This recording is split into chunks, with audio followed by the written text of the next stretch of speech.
नमस्कार, मैं वंदना अग्रवाल और आप देख रहे हैं रेट इंडिया प्लस। इस वक्त मौजूद है हम आली विहार के वार्ड 186 में और आज जहां पर हम इस वक्त मौजूद हैं, रेखा बाबू चौहान जी का ये ऑफिस है। साथ में विजय चौहान जी भी यहाँ पर बैठते हैं और जैसे ही आज हमने एंट्री करी इस ऑफिस के अंदर, बिल्कुल माहौल चेंज था ऑफिस का। अब जैसे आप देख रहे हैं चारों तरफ भगवा कलर आपको नज़र आ रहा है, लेकिन अगर हम थोड़े दिन पहले की बात करें तब यहाँ पर जहाँ पर आपको बीजेपी लिखा हुआ नज़र आ रहा है, यहाँ पर एक बैट बल्ला हुआ करता था और साथ में मैडम जी की तस्वीर हुआ करती थी। और उससे पहले की बात करें तो यहाँ पर केजरीवाल जी का ऑफिस के नाम से इस ऑफिस को जाना जाता था, लेकिन आज हर तरफ भगवा भगवा कलर आपको नज़र आ रहा है। मोदी जी की फ़ोटोज़ नज़र आ रहे हैं, बीजेपी नज़र आ रही है। आखिर इतना बदलाव का क्या वजह है और क्या वजह रही आम आदमी से बैट में और बैट से फिर यहाँ बीजेपी के अंदर ट्रांसफ़र होने की? ऐसे ही कुछ मुद्दों को लेके इस वक्त हम रेखा जी के साथ मौजूद हैं और इनसे जानने की कोशिश करते हैं क्या कहना चाहेंगे, कैसा रहा इनका सफ़र केजरीवाल की पार्टी से लेके बीजेपी की पार्टी तक। चलिए जानते हैं, इनसे बातचीत करते हैं। मैम, सबसे पहले स्वागत है आपका रेट इंडिया प्लस पे। धन्यवाद जी मैम, जब हम आए तो हमने ऑफिस का बदला हुआ रूप देखा। पहले जहाँ बैट बल्ला हुआ करता था, उससे पहले केजरीवाल जी हुआ करते थे, सब बदल के अब यहाँ पर भगवा कलर हो गया है और यहाँ पर हर जगह मोदी अमित शाह जी ही नज़र आ रहे हैं। तो क्या कहना चाहेंगे, सिर्फ ऑफिस ही बदला है या रेखा चौहान जी भी बदल गई हैं? देखिए, रही बदलाव की बात तो वक्त के तौर पे परिवर्तन होता है और ये वक्त है जब इंसान से क्या करा दे क्या ना करा दे वो इंसान खुद नहीं जानता है। और रही बात मेरी कि रेखा चौहान बदली है कि नहीं, तो मैं अपनी विचारधाराएं जो मेरी जब थी वो अब हैं। पीछे 8 सालों से उन्हीं विचारधाराओं पे मैं अपने कामों को करती हूँ और हर एक दिन अपनी सोच के साथ ही चलती हूँ, जिस सोच को लेके मैं चलती हूँ। और आज आपने जैसे कि देखा कि अभी 1 घंटे पहले एक भव्य प्रोग्राम हुआ, हर्ष जी आए, तो ये ऑफिस भी उन्हीं के स्वागत में इतना सजाया गया है। थोड़ा सा टाइम कम होने की वजह से वो यहाँ तक नहीं आ पाए, पर उन्होंने बोला है कि अब तो आना जाना रहेगा ही, तो कोई बात नहीं। पर हमारा ये जो ऑफिस है 20 सालों से है ये ऑफिस हमारा, और इस ऑफिस में हमने अपने क्षेत्र के हर विकास की मीटिंग इसी ऑफिस में बैठ के ली। चाहे वो हमने स्टार्टिंग से ले लेते हैं 2017 से, तो बीएसपी का चुनाव लड़ा, सबको पता है। तो बहन मायावती जी बीएसपी से हमने चुनाव लड़ा। फिर उसके बाद हम आम आदमी पार्टी में आ गए जी। तो उसके बाद फिर आपने देखा निर्दलीय चुनाव हुआ, बैट बल्ला निशान था। तो मेरे लिए हमेशा से पार्टियां मायने नहीं रखी। मेरे लिए हमेशा से एक चीज़ जिस चीज़ को, जिस सोच को और जिस परिवर्तन को लेके मैं अपने क्षेत्र में विकास चाहती थी, बस मैं उसी पे मैंने फोकस किया। मुझे जहाँ से उम्मीद लगी कि मैं अगर इनका दामन थामूँ, हाथ पकड़ूँ तो मेरे क्षेत्र में विकास होगा। जो कभी 25 सालों में यहाँ के एक पार्षद हैं, मैं कहूँगी निहायती झूठे किस्म के, क्योंकि हमारा बचपन उन पार्षद के साथ में बीता है। बचपन से मैं आज इस उम्र पे हम आ गए, हमने सिवाय उनके झूठ के कुछ भी नहीं देखा। हमारे आली बिहार, हमारे क्षेत्र की जनता ने कभी कुछ विकास देखा ही नहीं। देखो जितना हमारा था पीछे, आप तो मेरे रहे हो पीछे से, सबने देखा है इस चीज़ों को कि हमने हमेशा विकास को ही आगे रखा है। और ऐसा नहीं कि आम आदमी पार्टी ने काम नहीं, हमने यहाँ के मुख्यमंत्री केजरीवाल जी द्वारा और विधायक अमानतुल्लाह खान जी द्वारा करोड़ों के काम कराए। हमेशा ही हमारा मकसद सिर्फ विकास रहा है। और हमने आज अपनी कॉलोनी को एक मतलब जो 20 सालों से जो काम नहीं हुआ, आज आप देखोगे तो गलियाँ पक्की हैं, गेट भी लगे हैं, सब कुछ है। पर मेरे कॉलोनी को एक, जिसे कहते हैं ना कि अच्छाई के साथ बुराई भी चलती है, तो आम आदमी पार्टी में रहकर मैंने अपने कॉलोनी में करोड़ों के काम तो करवाए, पर उस अच्छाई के साथ एक बुराई भी उस पार्टी में थी, वो शायद मैं वक्त रहते ही देख पाई। तो जब 2020 में अमानतुल्लाह खान जी का जो चुनाव था, उसमें मैं तन मन धन, मैं, मेरे पति विजय चौहान जी, हम तो सब, और मेरा जितना भी ग्रुप है सारे, हम तन मन धन से हमने बहुत मेहनत करी और हमने उनको एक अच्छे बहुमत से यहाँ से जिताया। तो जिसी तरह से हमने दिन रात उनके लिए मेहनत करी, जब वक्त आया अमानतुल्लाह खान जी का, कि कहते हैं ना कि रिटर्न में वो हमें देते, जैसे अगर हमने उनके लिए मेहनत करी, तो जब वक्त आया जिस तरह से हमने उनके लिए दिन रात मेहनत करी, उन्होंने ऐसी ही दिन रात मेहनत करी कि रेखा चौहान को टिकट ना मिले। और उनकी ये मेहनत, चाहे उन्होंने करोड़ों रुपए खा लिए हों, क्योंकि कहते हैं ना कि मतलब जब कोई चीज़ का डर होता है ना, उनको डर था कि पढ़े लिखे लोग आ जाएंगे तो उनकी राजनीति ख़त्म हो जाएगी। क्योंकि जो ऐसे लोग होते हैं उनको, आपको सरकार चाहे कितना भी फंड दे रही है, आप उसको अगर उस फंड में से थोड़ा सा पब्लिक को एक भीख की तरह फेंक दिया, बाकी आपने गप्त कर लिया, तो वो देखने के लिए हम लोग पढ़े लिखे हैं और सब चीज़ें, हम चीज़ों की नॉलेज रखते हैं, तो उन्हें ऐसे आदमी नहीं चाहिए पॉलिटिक्स में। अमानतुल्लाह को एक अंगूठा टेक आदमी चाहिए, तो जो उन्होंने प्रत्याशी रखे थे, जो अनपढ़ थे, उनको कुछ नहीं पता, उन्होंने सिर्फ और सिर्फ अमानत भाई जय और ये जय, और उन्हें कोई लेना देना नहीं। उन्होंने ऐसे आदमी को एक डमी अपना बनाकर पब्लिक के बीच में उतारा और उसका नतीजा भगवान ने उन्हें दिया। उसका नतीजा ऐसा दिया कि अमानतुल्लाह खान जी ओखला की सारी सीटें, शायद एक सीट कहीं से जीते हैं, वो सारी सीटें हारे हैं। ठीक है, अब लोग कहते हैं कि जी रेखा चौहान की बद्दुआ लगी। मैं तो किसी को बद्दुआ दे ही नहीं सकती हूँ, मैं तो सिर्फ सबका भला ही सोचती हूँ कि भाई मेरा दुश्मन का भी मैं तो भगवान से कहती हूँ उसका भी भला करना। पर कहते हैं ना कि आपके जो कर्म है वो आपको कभी नहीं छोड़ते हैं, वो आपके आगे आते ही आते हैं। लोग मुझसे कहते हैं आए दिन के, मैडम आपने ये कौन सी दुआ मांगी कि पार्टी पूरी ख़त्म होने पर है?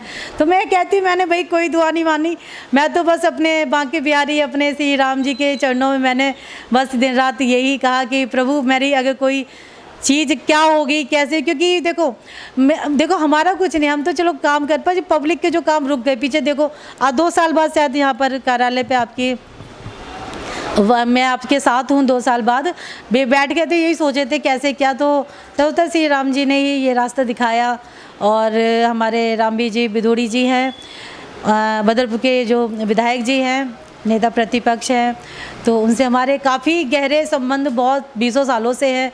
तो हम तो खैर पैदाइशी बीजेपी हैं, ऐसा नहीं है कि हमने कहा ना कि हम ऐसा नहीं कि पार्टी को पकड़ के चलते हैं, अब हम सिर्फ काम को लेकर चलते हैं और काम की राजनीति करते हैं। हमको सिर्फ खाली यही नहीं कि बस अपने नाम की राजनीति नहीं करनी, हमको सिर्फ काम की राजनीति है, वही हम करते हैं।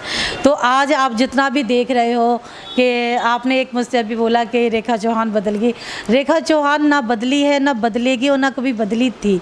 और कभी इसका, हाँ एक चीज़ है जो मेरे पर धब्बा लग गया कि ये चौहान फैमिली पार्टी बदलती है, रेखा चौहान की पार्टी है, मतलब ये कहीं से कहीं। पर मैं भी सुन के मैं भी थक गई। तो मैं भी, जैसे कि मैंने अभी इस बाइट में भी पहले से भी आपसे बोला था कि मैं पार्टियां, मतलब अब नहीं, अब जो कुछ भी है राम जी जहां ले जाएंगे वहां चलेंगे। अब ये पार्टी, ये आपका बीजेपी का कार्यालय और ये जनता का, यहीं पर बैठ के जनता की दोबारा सारी सेवाएं, सारी सुविधाएं, जितनी भी सरकार द्वारा, जो लोग देखो सरकार देती है, बट हमारे जो जनता है, जो हमारी पब्लिक है, उनको मतलब उनको सही राह नहीं दिखाते हैं। वो हर ऑफिस में जाते हैं, अब देखो जी पार्षद जी हैं 20 सालों से, पर उनका कोई भी ऐसा पर्टिकुलर ऑफिस हमारे क्षेत्र में नहीं है जहाँ पर जनता जाए और उसका काम, जनता के क्या काम है, पेंशन बनवाओ, ठीक है, राशन कार्ड बनवा दो, विकलांग हैं जी भैया इनका ये सर्टिफिकेट बनवा दो। ये छोटी छोटी जो सरकार दे रही है, सरकार में कोई भी दोष नहीं है, सरकार दे रही है, पर जनता तक पहुंचाने का सही आदमी, सही नेता वो नहीं है। हमारे क्षेत्र में तो बिल्कुल नहीं। हमारे क्षेत्र में लोगों को सिर्फ और सिर्फ नाम की राजनीति करनी है और उनको काम की राजनीति करनी नहीं है, उनको सिर्फ अपनी जेबें गर्म करनी है। तो इसी सब मुद्दों को लेके हमने अब दोबारा से जो काम हमेशा से होते रहे हैं, जो विकास पीछे 7 सालों में हमने करवाया है, अब आगे भी आपके द्वारा पब्लिक तक देखेगी, पब्लिक भी और सबके काम। ये कार्यालय बीजेपी का अब हमेशा ज़िंदगी में, जब तक मैं जीवित हूँ, मैं ज़्यादा बड़ी बात नहीं कहती हूँ, अब मैं जब तक जीवित हूँ, जब तक मेरा राजनीति में मेरा क्या है, राजनीति तो देखो मैं नहीं समझ में आती कि राजनीति क्या है कैसे। मुझे तो बस यही है कि जो अब ये मेरी माताएं हैं, बड़ी उम्मीदों से ये सब आते हैं, तो मैं भगवान मुझे श्री राम चंद्र जी मुझे इस लायक बना सकें कि मैं इनकी थोड़ी सी हेल्प कर पाऊँ, चाहे उसके लिए मुझे कहीं भी जाना पड़े, मुझे किसी भी नेता को यहाँ पर लेके आना पड़े, कुछ भी करना पड़े, मैं अपने पब्लिक के लिए, अपनी माताओं बहनों के लिए, अपने क्षेत्र के लिए वो सब चीज़ें करूँगी। बस मेरा यही है कहना। और आगे अब ये एक कैलेंडर भी हमने लॉन्च किया है हर्ष मल्होत्रा जी द्वारा। भाई जी द्वारा ये कैलेंडर लॉन्च हुआ है, तो मेरा मकसद यही है कि कम से कम नहीं तो हज़ार घरों में ये पहुँचे, मेरा यही है। और आज एक बहुत खुशी का दिन भी है कि हमें सारे, जैसे कहते हैं ना, झूठी पार्टियों से और सिवाय उन्हें झूठ बोलने के अलावा कुछ नहीं आता है, झूठ बोल बोल के ही वो जेल में चले गए। मैंने कहा ना, कर्म आपके कैसे हैं वो आपको ऊंचाइयों तक भी ले जाएंगे, अच्छे कर्म, और आपके जो बुरे कर्म हैं वो आपको गड्ढे में भी डाल देंगे। तो आज देखो मेरे लिए जहाँ मुझे मेरा हक नहीं मिला, मेरी पब्लिक को हक नहीं, क्योंकि अगर टिकट मिलती है हम जीतते हो, पब्लिक के काम कराते, तो वो हक मेरी पब्लिक से छीन लिया गया, मेरे क्षेत्र की पब्लिक से जो उम्मीदें थी इनकी। आओ बहन जी बैठो, आ जाओ, कोई नहीं, आओ। ये बड़ी आस ले के लोग आते हैं सब, तो मुझे इनका कहीं ना कहीं बड़ा अच्छा लगता है कि ये आज भी मुझ में सब कुछ देखते हो। मैं भगवान से यही प्रार्थना करती हूँ कि एक दिन ऐसा जो लेके आना जब मैं इन सब की सारी जो होते सारी मुश्किलें सब आसान कर सकूँ इनको। और अब इसी ऑफिस द्वारा सब काम पहले की तरह होंगे, और जो झूठ था वो ख़त्म हो गया, एक सच्चाई के साथ एक बहुत खुशी का माहौल है पूरे देश में। और ये मैंने कहा ना, ये चुनाव तो वैसे भी सबके लिए बड़ी उम्मीद है और बड़ी खुशी लेके आया है, क्योंकि जिस तरह से रामलला का एक दोबारा से मंदिर बना और इतनी सारी चीज़ें हुई सबके सामने, तो आगे भी पब्लिक के सब काम होंगे और इसी ऑफिस के द्वारा होंगे। और अब ये जो लड्डू मैं अपनी माता बहनों को खिलाऊँगी, ऑफिस है अब यहाँ पर नया ऑफिस है, तो सबके यहाँ पर आए, सभी कामें करें, सभी के द्वारा ही यहाँ पर सारा काम होगा। और आज हम बहुत खुशी का माहौल है, तो बस अब आगे बातें आगे करेंगे। अब इससे ज़्यादा मैम एक बात और मैं आपसे पूछना चाहूँगी, हर्षवर्धन जी का जो चुनाव है यहाँ से, हर्ष मल्होत्रा जी का जो चुनाव है यहाँ से, उसको कितना संघर्षपूर्ण आप मान रहे हैं? क्योंकि यहाँ की जनता को अभी भी आम आदमी पार्टी का ही मानती है, क्योंकि आम आदमी पार्टी में रह के आपने इतनी लोगों की सेवा करी है, इतना रच बस गए हैं लोगों के दिलों के अंदर कि वो अभी भी यही सोच रहे हैं कि आप आम आदमी पार्टी से हैं। देखिए, हमारा जो वार्ड है, मैं विधानसभा नहीं लूँगी क्योंकि मैं वार्ड की ही प्रत्याशी रही हूँ, 186 जो हमारा वार्ड है, तो ये ज़्यादा बड़ा वार्ड नहीं है। ऑलमोस्ट तो सभी को पता चल ही गया है कि पार्टी ने जिस तरह से धोखेबाजी की, पार्टी से सभी नाराज़ हैं। और शायद यही एक रीज़न रहा कि पार्टी एक, जिसे कहते हैं ना, एक बुरी हार पीछे जो एमसीडी का चुनाव हुआ उसमें हुई हमारे वार्ड से, क्योंकि जिन लोगों को ये पता चला कि भाई रेखा चौहान का, और ये मैंने बोल रखा था कि आपको हमारे क्षेत्र हमारे वार्ड से सिर्फ मैं ही आम आदमी पार्टी को जिता सकती हूँ, अदरवाइज़ कोई नहीं जिता सकता, क्योंकि हमने लोगों के काम करके दिए थे। पर जिस तरह से अमानुल्लाह खान जी ने जो धोखेबाजी दी, जो मतलब क्या चीज़ हुई, वो डर गए कि खरीदे गए, क्या हुआ, एक बिल्कुल ही माहौल उन्होंने एकदम ही चेंज कर दिया। तो मैंने उनको, या तो वो जानते या मैं जानती हूँ, रात के 12 बजे जिस दिन टिकट क्लियर हुई थी, रात के 12:20 में मैंने उन्हें ओपनली चैलेंज किया फ़ोन करके, शायद मेरे फ़ोन में कहीं रिकॉर्डिंग भी होगी, कि मैंने कहा कि आप तन मन धन सारी ताकत लगा लेना, अब ये रेखा चौहान आपको जीतने नहीं देगी। क्योंकि मेरी यही सब माताएं बहनें, ऑफिस पूरा भरा था, रात के 11 बजे ये सारी माताएं बहनें रो के यहाँ से गई, क्योंकि और ये सच्चाई है मैम, ये जो माताएं बहनें थी इन सबकी हाय लगी पार्टी को, अमानुल्लाह खान जी को भी लगी, और पीछे 8 महीने से पंजाब में डले हैं डर के कि पुलिस ईडी पकड़ लेगी जी। डरता कौन है? मैं देखो खुले हार गए, सब कुछ है खुले आम जोड़ते कि हमने तो कोई चोरी नहीं की ना। और देखो, अगर हम सच्चे थे, हमने कभी झूठ बोलने की राजनीति नहीं करी, आप देखो तभी आपने पटका हमें, पर आज हम देखो उठ के आ गए और खड़े हैं सबके सामने। और आज आप चोरों की तरह दुबकते फिरते हो ईडी से और इन सब चीज़ों से, क्योंकि आप चोर हो, आप झूठे हो, आपको सिवाय चोरी और झूठ बोलने के अलावा कुछ भी नहीं आता है।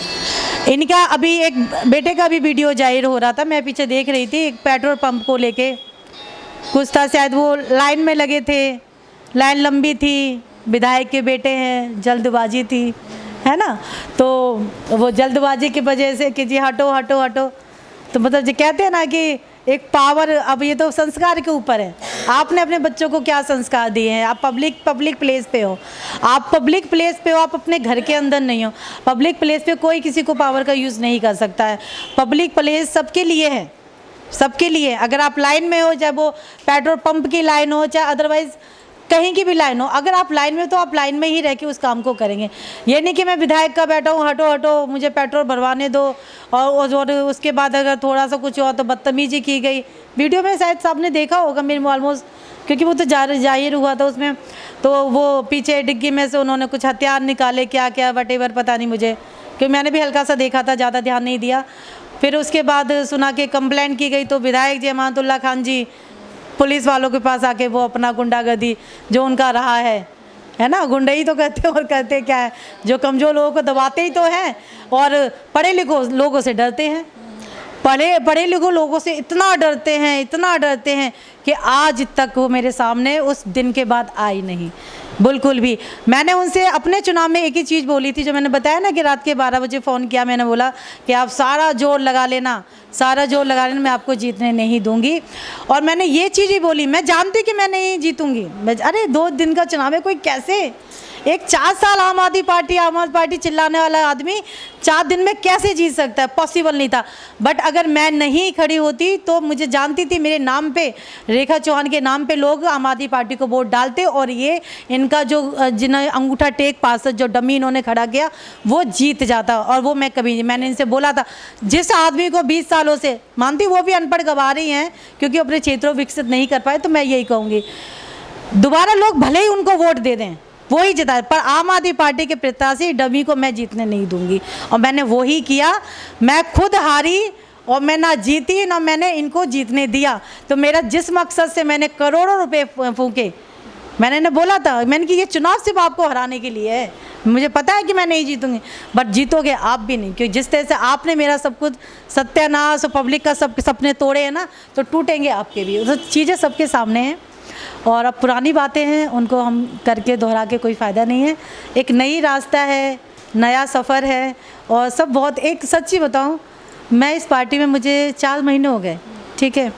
एक जिसे कहते नहीं, जैसे राम जी की तो वापसी हुई, हमारी भी वापसी हुई है। सच्ची पूछो, हम जो भटक रहे थे ना इधर से उधर, अब ये अब वो, एक कभी आम आदमी पार्टी अमानतुल्लाह खान जी के पास बैठ के ना, क्योंकि देखो मैं एक बड़ी ओपनली माइंड की रही हूँ, वो सभी ने देखा होगा, मैं कभी जाति पाति में भेदभाव नहीं रखती हूँ। मैं ये हमेशा से, मेरे विचार यही रहे कि सबका खून लाल है, भगवान की जब सूर्य की किरणें आती है सबके ऊपर आती है, किसी का मतभेद है, पर सच्चाई है। ये लोग जैसा होते हैं ना वो अपने दिखाते हैं। उन्होंने पीठ पे मेरे वार किया था, मैंने बाहर सह लिया, पर भगवान ने वो बेइंसाफ़ी सह नहीं पाए, भगवान ने उनकी पीठ पे वार दिया। और आज पार्टी आप सबके नज़र में है, पार्टी कहाँ है, अमानतुल्लाह खान जी कहाँ पर हैं, और आगे भी आप सभी देखोगे। पर हम तो बस ये हैं कि अपने घर की वापसी हो गई है, और हम बहुत खुश हैं कि हम अपने घर में आ गए हैं, और बस हमारा जो राजनीति आगे रहे, राजनीतिक है या पब्लिक की सेवा का है, अब आगे भी ऐसे ही रहेगा, बस वो सबके सामने रहेगा। राइट इंडिया प्लस की तरफ से मैम आपको भी शुभकामनाएं।